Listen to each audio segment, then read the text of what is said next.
Hi there, welcome to my channel.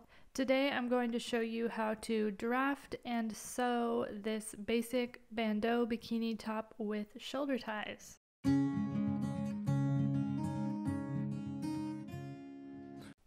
So to get started, the first thing that I did was take some measurements. So these are the measurements that I took before making this top. So on the back, I took the distance across the widest part of my back, just from where I wanted the side seam to be across to the other side seam. And then also I took the measurement of how far down or how many inches down I wanted the top to be vertically, so up and down, the up and down vertical measurement. And then on the front, I actually retook the vertical measurement just to check it because I wanted to make sure that the vertical measurement on the front and the back was the same. And then I also took the measurement from side seam to side seam above my bust, across the fullest part of my bust, and then below my bust. And so for my measurements, the measurement across my back was 21 inches. The vertical measurement on both the front and the back was 9 inches.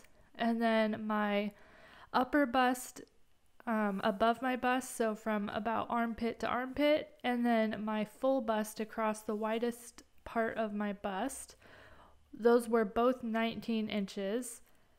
So I don't have much cup size, which is why there's no difference in the measurement there. And then the measurement underneath of my bust, so right where your bra band would be from side seam to side seam, was about 17 inches.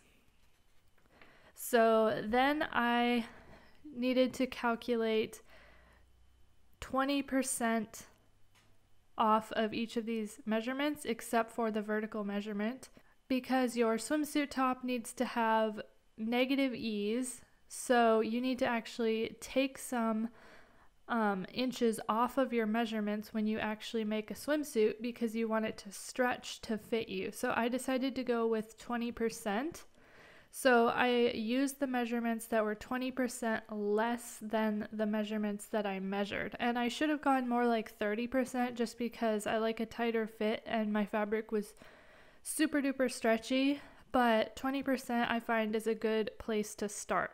So for taking 20% off of each of these measurements, you just multiply the measurement by 0.2 and then subtract that from the measurement. So for my measurement across my back, it was originally 21 inches and it dropped to 16.8 when I took 20% off of it. On the front, my upper bust and my center bust, which were 19 inches, dropped to 15.2 inches, and my under bust dropped to 13.6 inches from 17 inches. So those measurements with 20% taken off are what we're going to use when we're making our pattern. Okay, so let's start with drafting the back. So my camera wasn't recording when I drew this out, but this one's pretty simple, so I'll just explain what I did here. I just used the vertical measurement of 9 inches and the horizontal measurement with 20% off, which was 16.8 inches for the back, and just drew a rectangle that was 16.8 inches across horizontally and 9 inches vertically. And then I just added 1/4 inch seam allowance all the way around. And then I'm just going to cut this out and then we'll move on to the front, which is a little bit more complicated.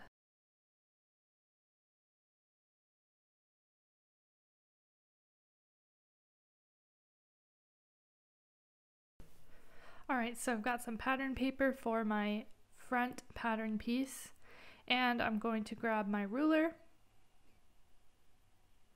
And I'm just going to start by drawing a horizontal line across the top using the 20% off of the upper bust measurement. So it's going to be 15.2 inches across.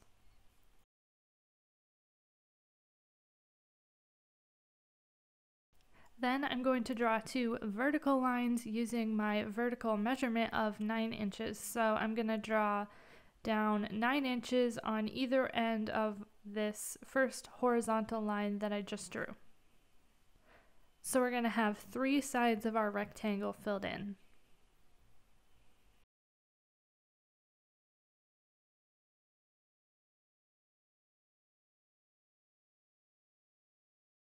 Next, I'm going to find the center along that top horizontal line and mark it.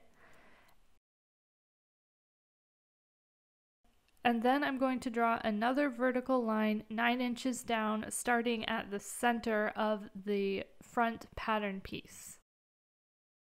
And once I've done that, I'm going to, along the bottom of that center line I just drew, I'm going to draw a horizontal line out 6.8 inches on each side of the center. So 6.8 inches on each side gives us a total of 13.6 inches, which is the underbust measurement that we are trying to get along the bottom. So that's why we needed that center line, so that we could get the underbust measurement lined up perfectly in the center. Next, I'm going to find the center along all 3 of those vertical lines, so the center line and the 2 side seam lines, and I'm going to mark the center of all 3 of those lines. And next I'm going to grab my French curve ruler and I'm going to curve along one of the side seams from my center mark down to meet up with my underbust line. And I'm just using my French curve to get a nice curve, but you can freehand it if you want. Then I'm just going to do the same thing on the other side, making sure that on my French curve I'm lining up the same numbers so that my curve is exactly the same on each side. You could also do one and then fold it over and match it up on the other side to make sure that your curves are identical, but I just used my ruler to make it pretty easy. Next, I decided to curve it in just a little bit along the top just for a nice snug fit. So using my French curve ruler to get a nice curve there. That's not really necessary, I just thought that I would like it better that way. And the last thing we need to do is just add our 1/4 inch seam allowance along all of the edges.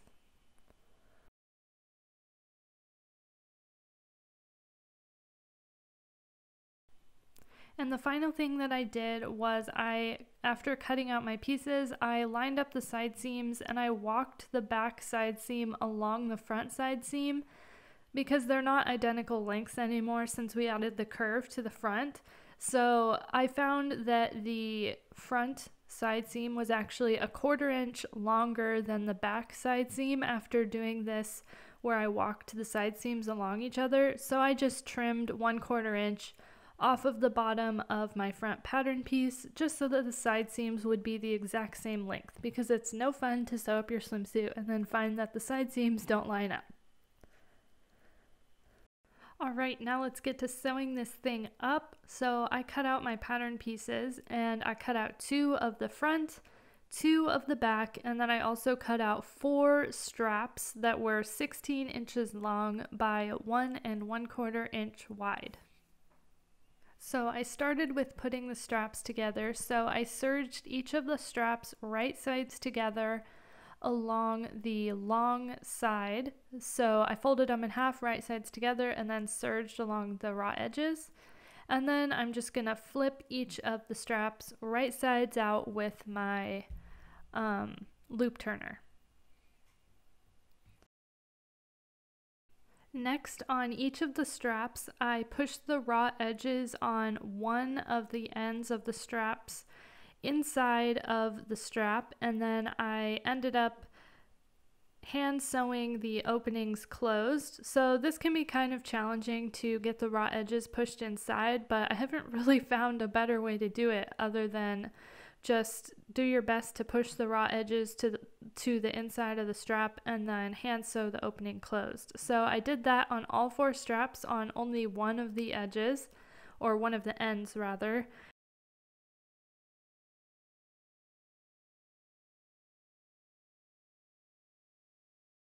And then I tied a knot in the end of each of the straps, only on the end where I had finished the raw edges with a hand stitch.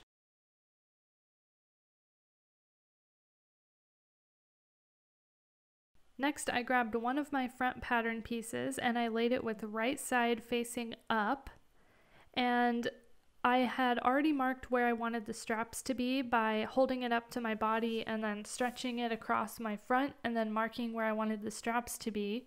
So I just pinned two of the straps to my marks that I had made on this front pattern piece.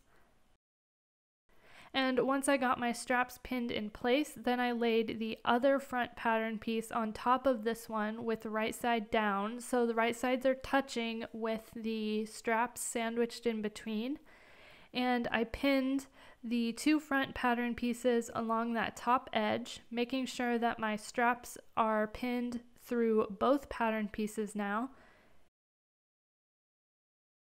And then I also pinned along the bottom edges of my two front pattern pieces, making sure that my straps are pushed to the inside of the pattern pieces and are not getting caught at all in my bottom seam. Next, I repeated that exact same process using my back pattern pieces. So I placed one of the pieces with right sides up, and I pinned my straps along the top edge of the pattern piece. Once again, I figured out where I wanted the straps by holding it up on myself, or actually I did on my mannequin, but you can hold it up on your own body, and marking where you want the straps to be. And then I just placed the other back pattern piece right sides down with the first pattern piece, making sure that the straps are sandwiched in between, and then I pinned along the top and bottom edges of the back pieces.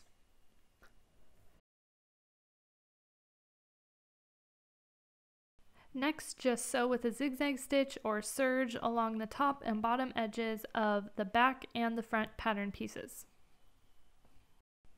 So I have my fronts and my backs serged together with right sides together, and my straps are in. And also I forgot to mention that I left an opening at the top edge of the back piece. So right along the top edge in between the straps, I left about a 1-inch opening so we can turn it right sides out later. And next I'm going to apply elastic along all of those edges. So I'm just going to serge right back over the same serging, this time with elastic on top of the fabric. And I'm also going to stretch the elastic slightly as I sew it to my pieces. I'm also going to make sure that I continue leaving that 1-inch opening in my elastic as well at the center of the top edge of the back piece.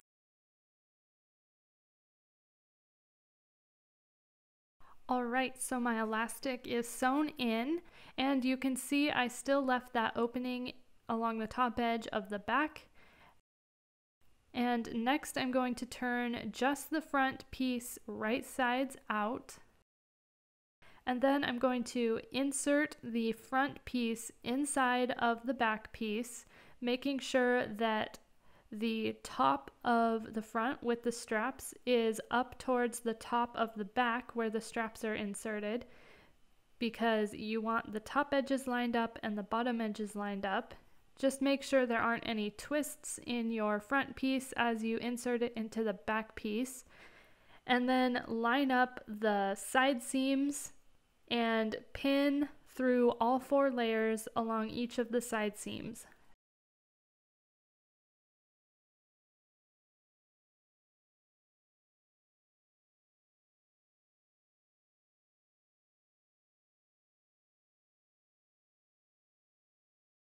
And then I'm just going to take it to the serger, and I'm going to serge the side seams through all 4 layers. So it's just going to encase the front inside the back with right sides together. Alright, so I've got that done, and here's what it looks like. And just about the last thing we need to do is turn the swimsuit right sides out by pulling the suit through the opening that we left in the neckline edge of the back piece. So I'm just reaching in and pulling the swimsuit gently out through the hole, and then it'll be right sides out.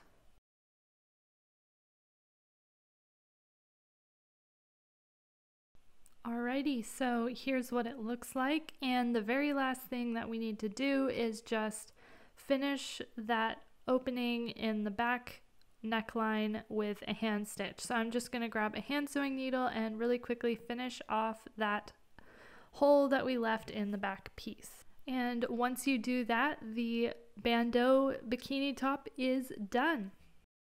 Alright, and once again, here's what the final bandeau bikini top looks like. So I hope that you will try this out and use your measurements to draft yourself a bandeau top and have fun doing it. I hope that you enjoyed the video, and I will see you in the next one.